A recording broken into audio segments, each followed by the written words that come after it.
तेरा वचन मेरे पाँव के लिए दीपक है और मेरे मार्ग का उजियाला है। तेरा वचन मेरे पाँव के लिए दीपक है। पहला पाठ निर्गमन ग्रंथ अध्याय 24 पद संख्या 3 से 8 तक। मूसा ने सीनै पर्वत से उतरकर प्रभु के सब वचन और आदेश लोगों को सुनाए। लोगों ने एक स्वर से इस प्रकार उत्तर दिया, प्रभु ने जो कुछ कहा है हम उसका पालन करेंगे। मूसा ने प्रभु के सब आदेश लिख दिए और दूसरे दिन भोर को उसने पर्वत के नीचे एक वेदी बनाई और इस्राएल के 12 वंशों के लिए 12 पत्थर खड़े कर दिए। उसने इस्राएली नवयुवकों को आदेश दिया कि वे होम बलि चढ़ाएं और शांति यज्ञ के लिए बछड़ों का वध करें। तब मूसा ने पशुओं का आधा रक्त पात्रों में इकट्ठा किया और आधा वेदी पर छिड़का। उसने विधान की पुस्तक ली और उसे लोगों को पढ़ सुनाया। लोगों ने उत्तर दिया, प्रभु ने जो कुछ कहा है हम उसके अनुसार चलेंगे और उसका पालन करेंगे। इस पर मूसा ने रक्त ले लिया और उसे लोगों पर छिड़कते हुए कहा, ये उस विधान का रक्त है जिसे प्रभु ने उन सब आदेशों के माध्यम से तुम लोगों के लिए निर्धारित किया है। ये प्रभु की वाणी है। ईश्वर को धन्यवाद। भजन अनुवाक्य। ईश्वर को धन्यवाद का बलिदान चढ़ाओ। ईश्वर को धन्यवाद का बलिदान चढ़ाओ। प्रभु सर्वेश्वर बोलता है, वह उदयाचल से अस्ताचल तक पृथ्वी के सब लोगों को संबोधित करता है। वह सौंदर्य में सिय्योन पर विराजमान है। अनुवाक्य।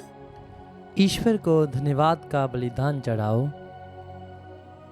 मेरी प्रजा को मेरे सामने एकत्र करो, जिसने यज्ञ चढ़ाकर मेरा विधान स्वीकार किया है।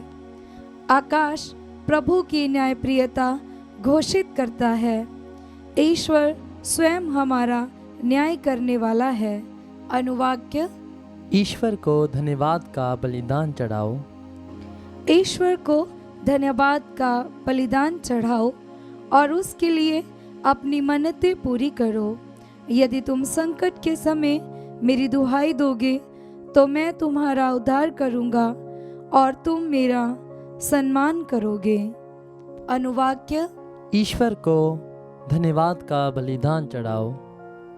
दूसरा पाठ इब्रानियों का नाम पत्र अध्याय 9 पद संख्या 11 से 15 तक। पाठ का मूल संदेश है, मसीह का रक्त हमारा अंतःकरण शुद्ध कर देगा। मसीह हमारे भावी कल्याण के महायाजक के रूप में आए और उन्होंने एक ऐसे तंबू को पार किया जो यहूदियों के तंबू से महान और श्रेष्ठ है, जो मनुष्य के हाथ से नहीं बना और इस पृथ्वी का नहीं है। उन्होंने बकरों तथा बछड़ों का नहीं बल्कि अपना ही रक्त लेकर सदा के लिए एक ही बार परम पावन स्थान में प्रवेश किया और इस तरह हमारे लिए सदा सर्वदा बना रहने वाला उद्धार प्राप्त किया।